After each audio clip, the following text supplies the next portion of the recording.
மக்களே, தமிழ்நாட்டுல வரக்கூடிய ஒவ்வொரு நியூஸையும் பார்க்கும்போது மனசெல்லாம் பதறுது. அப்படி மன வேதனையோடையும் மன குமுறலோடையும் தான் இந்த பதிவை நான் பதிவு பண்ணேன்.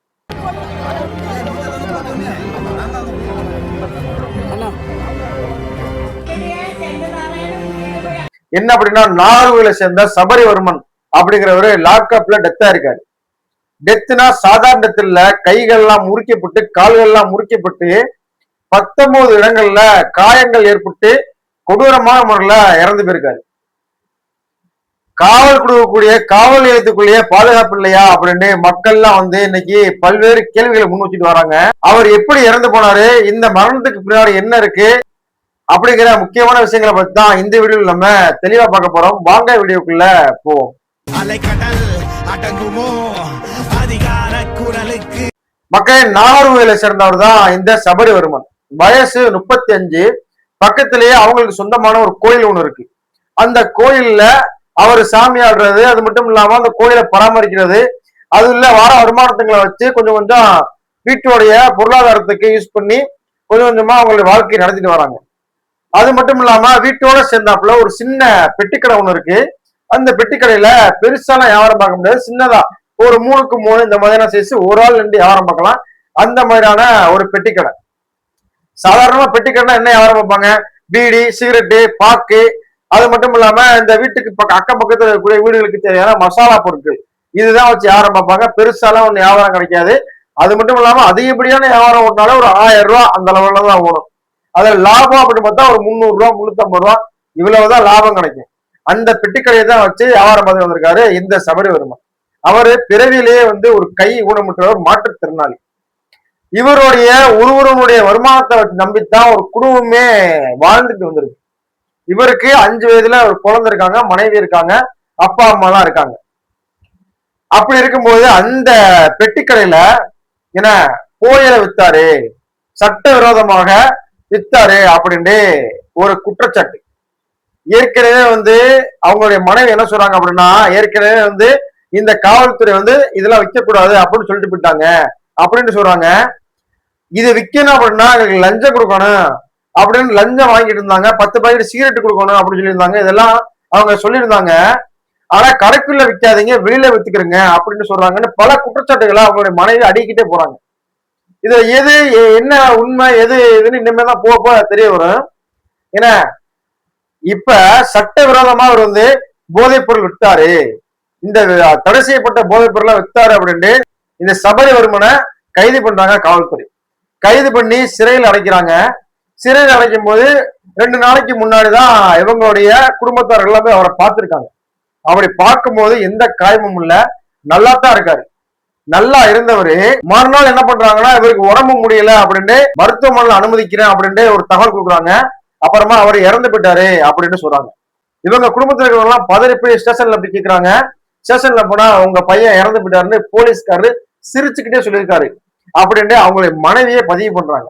இறந்து போயிட்டாரு அப்படின்ட்டு மருத்துவமனைக்கு வர்றாங்க. மருத்துவமனைக்கு போய் பார்த்தா பார்க்க விடல, பிரேத பரிசோதனைக்கான அனுப்பிட்டோம் அப்படின்னு 5 அனுப்பிடுறாங்க. இப்படி அனுப்புனா கடைசியில போஸ்ட்மார்டம் ரிப்போர்ட் வருது. ரிப்போர்ட்ல என்ன அப்படின்னா 19 இடங்கள்ல காயங்கள் ஏற்பட்டு அவர் ஊனமா இருந்து பார்த்தீங்களா கை, அந்த கை 3 இடங்கள்ல முறிவு ஏற்பட்டு, கால் முறிவு ஏற்பட்டு, ஏன்னா நெஞ்சு பகுதியில அந்த ஹார்ட் பக்கத்துல கடுமையான காயங்கள் ஏற்பட்டு, தலையில காயங்கள் இப்படின்னு 19 இடத்துல கொடூரமான முறையில தாக்கி இறந்து போயிருக்காரு. இதுக்கு யாரெல்லாம் காரணம்? இது உண்மையிலேயே இது காவல்துறை தான் அடிச்சு வேணுக்கு முன்னாடி கொன்றுச்சு, லஞ்சம் தரல அப்படின்ட்டு அவங்களுடைய குடும்பத்தார்களுடைய தரப்புல போராட்டம் பண்றாங்க, பாடியை வாங்க மறுக்கிறாங்க. ஆனா காவல்துறை தரப்புல உள்ள என்ன சொல்றாங்கன்னா, உள்ள லாக்அப்ல கைதிகளுக்குள்ள சண்டை போட்டுக்கிட்டாங்க, அதுல இறந்து போயிட்டாங்க அப்படின்னு பல்வேறு குழப்படிகள் கொடுப்படிகள் போகுது. ஆனா காவல்துறை தான் அடிச்சு கொண்டுட்டாங்க அப்படின்ட்டு உறுதியா அவங்களுடைய குடும்பத்தார்கள் அந்த பாடியை வாங்குறதுக்கு மறுத்து நிக்கிறாங்க. இப்ப என்ன கேள்வி ஏற்படுது அப்படின்னா, கஞ்சா விக்கிறவன் தப்பிச்சு ஓடிடுறான், ஆனா கஞ்சாவை குடிக்கிறவன் மாட்டிக்கிறான். ஆனா இந்த பெட்டிக்கடையில அது மட்டும் இல்லாம இந்த மாதிரி பழக்கடையில எல்லாம் பிளாஸ்டிக் விற்கக்கூடாது அப்படின்னு தடை. பிளாஸ்டிக் உற்பத்தி பண்றவங்க இருக்கா பாத்தீங்களா, பிளாஸ்டிக் உற்பத்தி பண்ணக்கூடிய கம்பெனிகள்லாம் இயங்கிக்கிட்டு இருக்கு. அதெல்லாம் உற்பத்தி பண்ணி வெளியில அந்த கொய்யா வியாபாரி, அந்த பழ வியாபாரி, இவர்கள்லாம் வைக்கும் போது அவர்கள் வந்துகிட்டு அவர்கள்ட்ட இருந்து அந்த பிளாஸ்டிக் வந்து பறிமுதல் பண்ணப்படுது. என்ன, அந்த பிளாஸ்டிக் வந்து பறிமுதல் பண்ணி அவங்களுக்கு ஃபைன் கொடுக்குறாங்க. ஏன்னா இந்த போதைப் பொருள், இந்த இது மாதிரியான பொருட்கள் அதெல்லாம் மொத்தமா ஹோல்சேலா விற்கிறாங்க பத்தியா, அவங்களெல்லாம் காவல்துறை விட்டுருது. அவங்களை யாரையுமே வந்து வழக்கு போட்டோ யாரையுமே சிறைபிடிச்சோ யாரையும் பார்க்கல. சாதாரணமா வெறும் ரொம்ப நாள் இல்ல, வெறும் அவங்க மனைவி சொல்றாங்க வெறும் 10 பாக்கெட் தான் வச்சிருந்தாரு. அந்த 10 பாக்கெட்டுமே சொந்த யூஸுக்காண்டி வச்சிருந்தாரு. ஏன்னா வியாபாரம் பார்க்கல. ஆனா காவல்துறை வந்து ஆய்வு பண்ண போறோம் அப்படின்னு வந்த காவல்துறை அந்த 10 பாக்கெட்டை வச்சு ஆதாரமா வச்சு இவரை அரெஸ்ட் பண்ணி கூட்டு போயிட்டாங்க. கூட்டு போயிட்டு ஏற்கனவே நாங்க லஞ்சம் கொடுத்துருந்தோம், லஞ்சம் கேட்டாங்க. 10 பாக்கெட் மாசம் மாசம் 10 பேர் சீரட்டு கேட்டாங்க. இதெல்லாம் கொடுக்கல அப்படிங்கிற கோபத்துலதான் அடிச்சு கொண்டுட்டாங்க அப்படிங்கிற ஒரு குற்றச்சாட்டை காவல்துறை மேல வைக்கிறாங்க. இதெல்லாம் ஒரு பக்கம் இருக்க, வெறும் சாதாரண 10 பாக்கெட் வச்சிருந்த இந்த சபரிவரம் வந்து இன்னைக்கு கொலை செய்யப்பட்டு அடிச்சு கொல்லப்பட்டிருக்காரு. ஏன்னா லாக்அப்ல டெத்தா இருக்காரு. ஆனா இந்த சபரிவர்மனுக்கு யாரால் கொண்டு வந்து கொடுக்கப்பட்டுச்சு? இவருக்கு சப்ளை பண்ணது யாரு? இவருக்கு சப்ளை பண்ணது யாரு? மொத்த வியாபாரி யாரு? ஏன்னா தமிழ்நாடு முழுவதும் தடை செய்யப்பட்ட இந்த பொருட்கள் வந்து எப்படி தமிழ்நாட்டுக்குள்ள வருது? இதுக்கு யாரெல்லாம் காரணம்? ஏன்னா இது வந்து எப்படி வந்து ஒவ்வொரு கடைகளுக்கு வந்து சப்ளை பண்ணப்படுது அப்படிங்கிறத இது வரைக்கும் வந்து யாரும் கண்டுபிடிக்கல. அந்த தனிப்பெரும் முதலாளிகளை அரெஸ்ட் பண்ணல. சாதாரண ஏழை மக்கள் ஏன்னா வெறும் வயிற்று பசிக்காண்டி ஏன்னா அந்த ஒரு நபரை நம்பி ஒரு குடும்பமே அங்க காத்து கிடக்கு. அவருடைய வருமானத்தை நம்பித்தான் அந்த குடும்பம். அவரு சம்பாதிச்சு அதுல ஒரு 1000 ரூபாய்க்கு ஓடுது அப்படின்னா 300 ரூபாய் லாபம் கிடைக்கும். அந்த 300 ரூபாய் வச்சுதான் அவங்க குடும்பத்தை நடத்தணும். ஏன்னா அந்த கோயிலு அவங்க சொந்தமான அந்த கோயிலையுமே அந்த ஹைவே டிபார்ட்மெண்ட் வந்து அதை வந்து ரிமூவ் பண்ணிட்டாங்க. அந்த ரோடு வரப்போகுது அப்படின்ட்டு அந்த கோயிலை வந்து எடுத்துட்டாங்க. அதுக்குமே ஏதாச்சும் நஷ்டீடு கொடுங்க, எங்களுக்கு வந்து அந்த கோயிலை வந்து கட்டுறதுக்கு ஏதாச்சும் நஷ்டீடு கொடுங்கன்னு கேட்டு கிட்டத்தட்ட ஒரு 5 ஆண்டுகளுக்கு அப்புறம் இப்பதான் வந்து அதுக்கு நஷ்டீடு வாங்கி ஒரு கோயில் ஒண்ணு கட்டி பராமரிச்சுட்டு வராங்க.